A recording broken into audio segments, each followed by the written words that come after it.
വീണ്ടും നമസ്കാരം കേട്ടോ. ഇന്ന് നിങ്ങൾ ടൈറ്റിലൊക്കെ കണ്ടു കാണുമല്ലോ അല്ലേ, പാലക്കാടിൻ്റെ ഒരു അവിയലിൻ്റെ റെസിപ്പിയാണല്ലോ നമ്മൾ ചെയ്യുന്നത്. ഞങ്ങൾ പാലക്കാടൊക്കെ സദ്യക്ക് കഴിക്കാറുള്ള ആ ഒരു അവിയലിൻ്റെ റെസിപ്പി തന്നെയാണ് കേട്ടോ ഞാനിവിടെ റെഡിയാക്കുന്നത്. ഇതിൽ കുറച്ച് പ്രത്യേകത ഉണ്ട്. നമ്മൾ മറ്റുള്ള നാട്ടിൽ നിന്നും കുറച്ച് പ്രത്യേകത പാലക്കാടിൻ്റെ അവിയലിനുണ്ട്. എന്താണെന്ന് വെച്ചാൽ സാധാരണ നമ്മളിത് ഡ്രൈ ആയിട്ടാണ് റെഡിയാക്കാറുള്ളത് കേട്ടോ.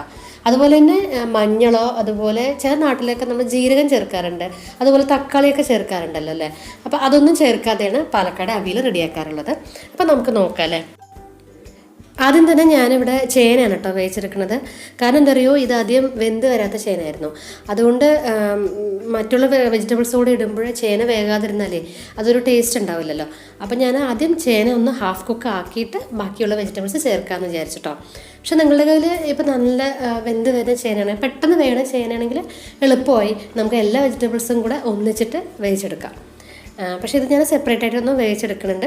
നമുക്ക് ആവശ്യമുള്ള വെള്ളം ചേർത്തിട്ട് ചേന ഒന്ന് ഒരു ഹാഫ് കുക്കാക്കിയിട്ട് വേവിച്ചെടുക്കാം. നമുക്ക് നോക്കാം, അത് തവി കൊണ്ടോ അല്ലെങ്കിൽ നമ്മൾ കൈ കൊണ്ട് ഒന്ന് നോക്കുമ്പോൾ അറിയാമല്ലോ. ഒരു ഹാഫ് കുക്ക് ആയിക്കഴിഞ്ഞാൽ വേറെ എല്ലാം കൂടെ വെജിറ്റബിൾസും കൂടെ ചേർത്ത് കൊടുക്കാം. ഇത് കണ്ടോ, ഇതിപ്പോൾ ഹാഫ് കുക്ക് ആയിട്ടുണ്ട് കേട്ടോ. നമുക്കിനി മറ്റുള്ളതൊക്കെ എങ്ങനെ ചെയ്യേണ്ടതെന്ന് നോക്കാം അല്ലേ. പിന്നീട് നമ്മൾ ഇതിൽ ചേർക്കുന്നത് കുമ്പളങ്ങയാണ് കേട്ടോ. അപ്പം ഞാൻ ഒരു ബൗളായിരുന്നു ചേന എടുത്തത്, അതേ ബൗളിൽ തന്നെയാണ് കുമ്പളങ്ങ ഇതുപോലെ എടുത്തത് കേട്ടോ. പിന്നെ ബാക്കിയുള്ള വെജിറ്റബിൾസ് ഇതിലിപ്പോൾ മുരിങ്ങയ്ക്കുണ്ട്, അതുപോലെ ക്യാരറ്റ്, അതുപോലെ തന്നെ കൊത്തവരയ്ക്കുണ്ട്. ഈ 3 വെജിറ്റബിൾസും അര ബൗള്, എല്ലാം കൂടി അര ബൗൾ എടുത്തിട്ടുള്ളൂ കേട്ടോ. ഇതിൻ്റെ നമ്മുടെ പാലക്കാടിൻ്റെ ഒരു പ്രത്യേകത എന്താണെന്ന് വെച്ചാൽ, നമ്മൾ അവിയൽ റെഡിയാക്കുമ്പോൾ നമ്മൾ ചേനയും കുമ്പളങ്ങയാണ് അതിൽ കൂടുതൽ ചേർക്കുന്നത്. ബാക്കിയുള്ള വെജിറ്റബിൾസ് കുറച്ച് ചേർക്കുള്ളൂ. അതിനുശേഷം നമുക്ക് ഉപ്പിട്ടിട്ട് ഒന്ന് മൂടി വെച്ചതിന് ശേഷം വേവിച്ചെടുക്കാം കേട്ടോ. ഇതിലിപ്പോൾ ഞാൻ എക്സ്ട്രാ പിന്നീട് വെള്ളമൊന്നും ചേർത്തിട്ടില്ല കേട്ടോ. കാരണം ഇനിയിപ്പോൾ കുമ്പളങ്ങിൽ നിന്നും വെള്ളം വരുമല്ലോ. അപ്പോൾ ഈ ഒരു വെള്ളത്തിൽ തന്നെ നമുക്കിത് വേവിച്ചെടുക്കാം.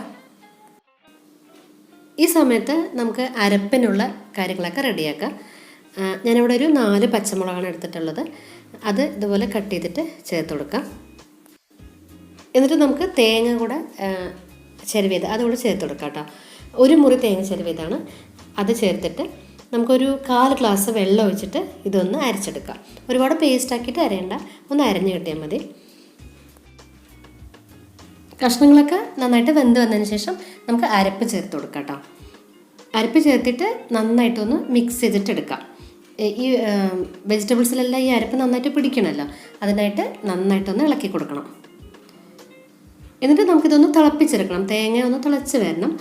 അതിനായിട്ട് നമുക്ക് ഗ്യാസ് ഒരു മീഡിയം ടു ലോ ഫ്ലെയിമിൽ വെച്ചിട്ട് ഒന്ന് നന്നായിട്ടൊന്ന് തിളപ്പിച്ചിട്ടെടുക്കാം.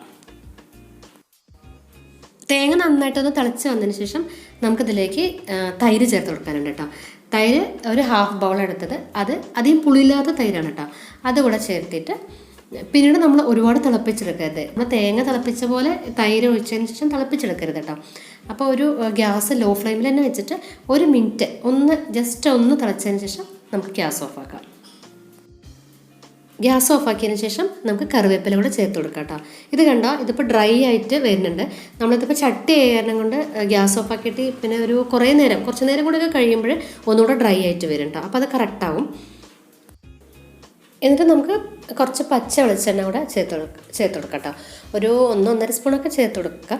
അപ്പോൾ അതിൻ്റെ ഒരു നല്ല മണം, നമ്മൾ ഈ കറിവേപ്പിലയും അതുപോലെ തന്നെ എണ്ണയും കൂടെ ചേർക്കുമ്പോൾ നല്ലൊരു മണമാണ് കേട്ടോ വരുന്നത്.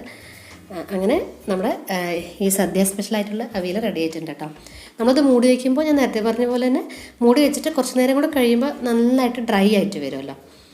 അതേപോലെ തന്നെ നിങ്ങളുടെ കയ്യിൽ നല്ല പുളിച്ചിട്ടുള്ള തൈരാണെങ്കിൽ, ഇപ്പോൾ ഞാൻ ചേർത്തത് അര ബൗളായിരുന്നു, അത്രയും ചേർക്കണ്ട, ഒരു 1/4 ബൗളൊക്കെ ചേർത്ത് കൊടുത്താലും മതി കേട്ടോ.